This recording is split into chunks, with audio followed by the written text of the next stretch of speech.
Здравейте! Днес искам да ви представя една бърза кръгова тренировка за цяло тяло.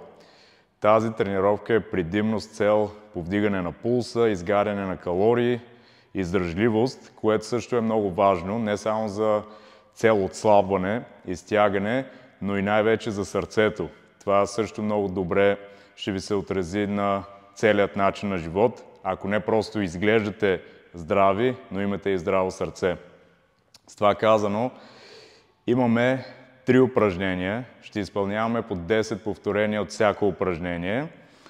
И между упражненията ще правим 30 секунди скачане на въже.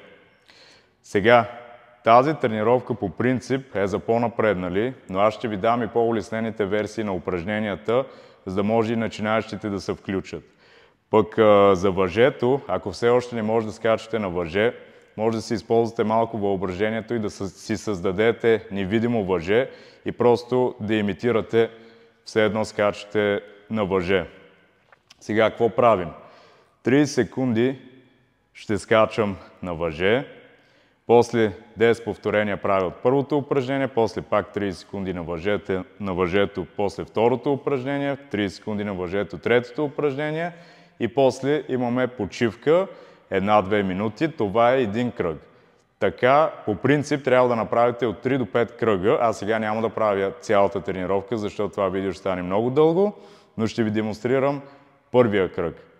И дори и когато скачате на въже, ако нещо спрете, просто продължавате. Няма нужда да се ядосвате, просто продължавате.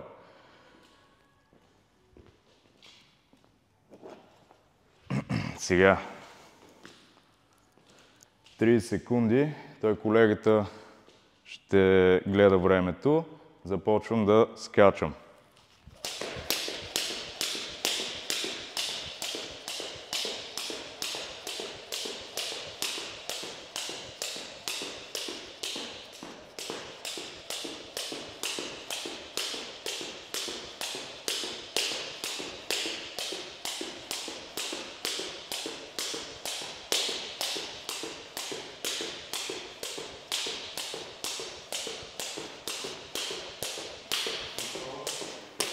Сега, без почивка, започваме 10 пъти клекс отскок.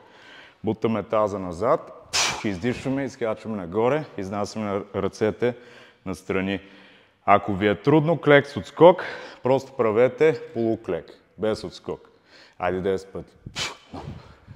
2, 3, 4, 5, 6, 7, 8, 9. Без почивка се връщаме отново 30 секунди на въжето.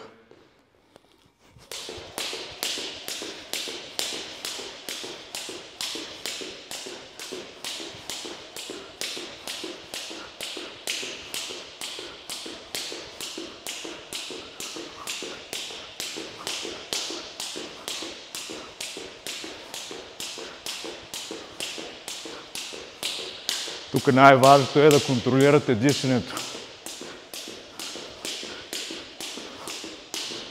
Сега започваме 10 бърпита. Ако ви е трудно да правите нормални бърпита, правите полубърпи. Тоест, това е полубърпито. Не лягате на земята. Но аз ще направя 10 нормални бърпита. 1, 2, 3, 4, 5, 6, 7, 8, 9, 10. Хайде пак, без почивка.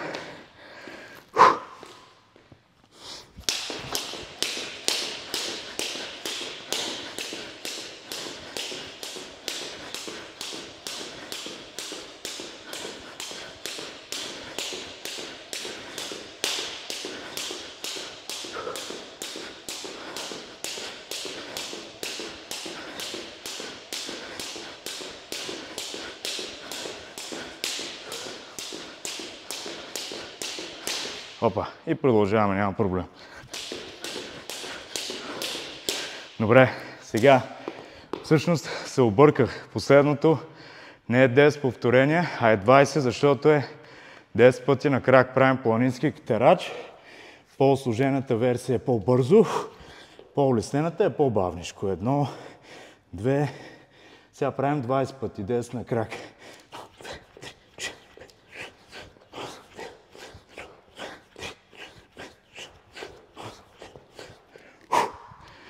Това беше един кръг. Сега почивате 1-2 минути и повтаряте същото. Втори, трети, четвърти, за по-напредналите и пети път. Също така искам да отбележа, че тази тренировка не препоръчвам за хора с много голямо наднормено тегло, защото доста ще се натоварите и излишно ставите. Затова казах, че тази тренировка е защо годе по-напреднали, но и начинаещите може да се включат. Да, определено повдига пулса. Ако ви е харесало това видео, ударете един лайк, абонирайте се за YouTube канала ми. Ако имате идеи, напишете долу в коментарите какви видеа искате да снимаме. Също така, ако искате да работим заедно, може да се запазите час за разговор на сайта ми rafikfit.com. Това от мен е за сега. Всички линкове долу в описанието и до другия път. Чао!